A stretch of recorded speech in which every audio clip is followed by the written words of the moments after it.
Le 27 avril 2005, à 10h29 sur l'aéroport de Toulouse-Blagnac, un gigantesque appareil se prépare à changer l'histoire. Un avion tout droit sorti des ateliers d'Airbus s'apprête à marquer les esprits et l'histoire avec le grand H de l'humanité. Bien le bonjour et bienvenue, ici Taka qui vous parle, et aujourd'hui on part de l'Airbus A380.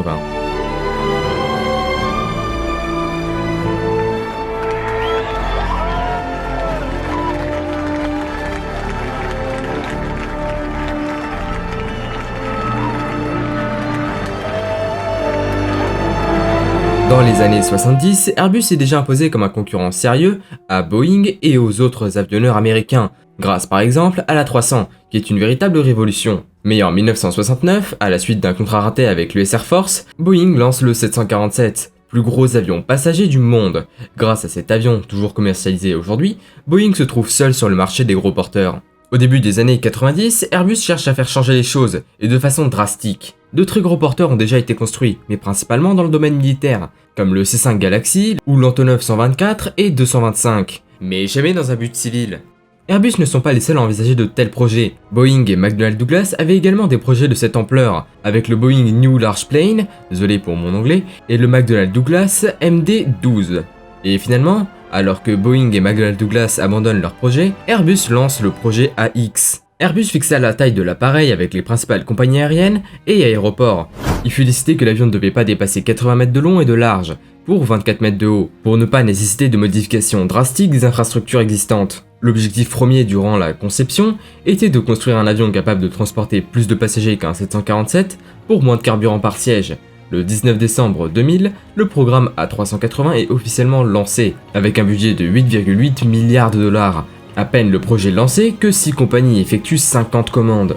Le 18 janvier 2005, après de nombreux retards et dépassements de budget, à Toulouse, devant une foule réunissant 5000 personnes, ainsi que les représentants des 4 principaux pays participants au projet, a lieu la présentation officielle de l'A380. Durant la présentation, les nouvelles couleurs de l'entreprise sont dévoilées. Les couleurs arc-en-ciel et bariolées sont remplacées par des teintes de bleu et des cercles. Long de 73 mètres pour 79,8 mètres d'envergure, la 380 peut emporter 225 ou 555 selon la configuration 3 classes standard, avec un rayon d'action de 14 800 km. L'objectif est par exemple, pour les longs trajets, de ne pas avoir besoin de rotation. Un A380 peut effectuer d'une traite un trajet qui nécessitait à la base de Boeing 777. Cependant, la plupart des compagnies préfèrent sacrifier un certain nombre de sièges pour un confort plus important. Alors qu'à l'époque, la plupart des avions sont construits en aluminium, plus solide et léger que l'acier, l'A380 est construit à 25% de matériaux composites, fibres de carbone, de verre et même de quartz. Le mastodonte est construit par 4 pays.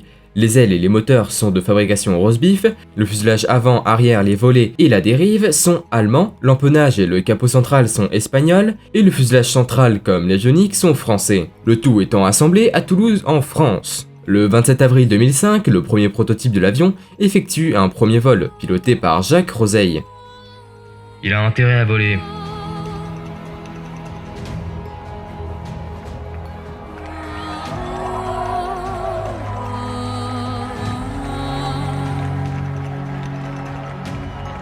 À 10h29, la 380 devient le plus gros avion passager à avoir volé.